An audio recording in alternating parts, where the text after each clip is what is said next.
According to some sources, Christians helped Islam. Hi there, in this video, I want to talk about the current state of Islam and Christianity, and how they seem to be at odds with each other, despite the history that tells us a different story. We often hear about the conflicts and disagreements between Muslims and Christians, with reports of violence and hatred towards one another. However, when we delve deeper into the history of these two religions, we realize that they have been in close contact and have coexisted peacefully for centuries. In fact, during the Middle Ages, Christianity and Islam were the two dominant religions in Europe, and they often intermarried and exchanged ideas. There were even instances where Christians converted to Islam and vice versa. Furthermore, both religions have a rich cultural heritage that has contributed to the development of human civilization. Islamic art, music, literature, and philosophy have all had a significant impact on Western culture. And Christian art, music, and literature have had a similar impact on Islamic culture. Moreover, the reason why Islam and Christianity seem to be at odds with each other is because we have created a narrative that is not accurate or true. Both religions have had a positive impact on society and can learn from each other to promote greater understanding and respect. In conclusion, while there have been some negative aspects of Islam and Christianity, such as conflicts and misunderstandings, the history of these two religions shows that they have a lot in common and can learn from each other to create a better world.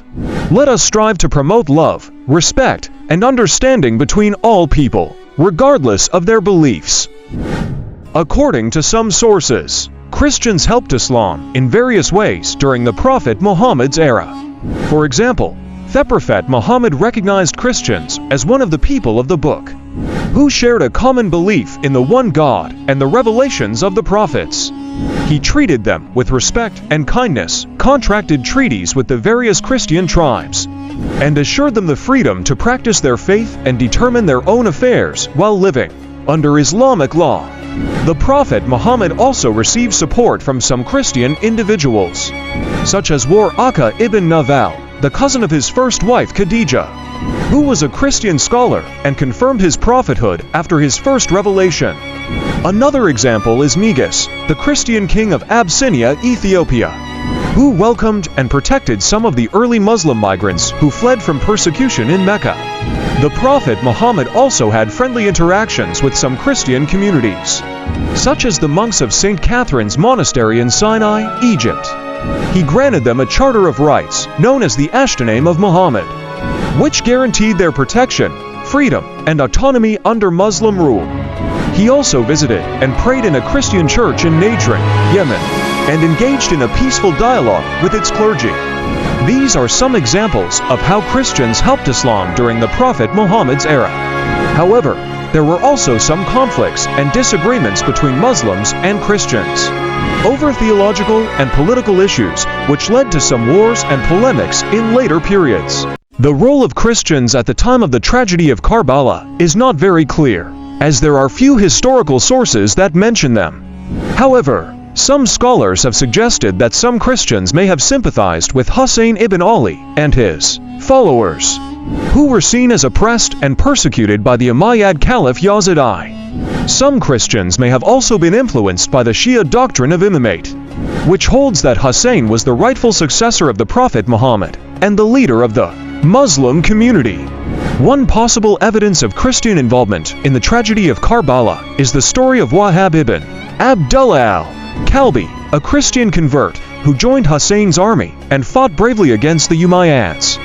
According to some sources, Wahab was married to a Christian woman named Hania, who encouraged him to support Hussein and even participated in the battle herself. Wahab was killed by Shimr ibn al-Jashan, one of Yazid's commanders, who also cut off his head and threw it to Hania. Hania then picked up the head and threw it back at Shimr, saying that she did not need anything from him except God and Hussein. She was then killed by an arrow from Shimr's men. Another possible evidence of Christian involvement in the tragedy of Karbala is the presence of a Christian monk named John Yuhanna among Hussein's companions. According to some sources, John was an old friend of Ali, Hussein's father, and had accompanied him in many battles. John was also a scholar of the Bible and the Quran, and had a deep respect for Hussein and his family.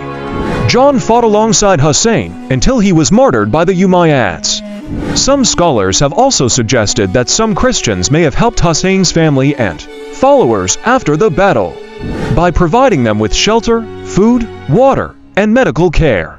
Some Christians may have also mourned for Hussein and his martyrs, and commemorated their sacrifice in their prayers and rituals. Some Christian poets may have also composed elegies for Hussein and his companions, expressing their sorrow and admiration for their courage and faith.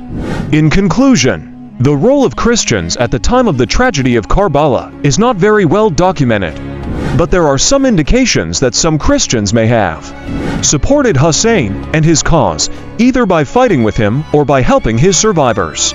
The tragedy of Karbala may have also inspired some Christians to appreciate Hussein's legacy and to honor his memory in their own ways. Don't forget to subscribe and press the bell icon.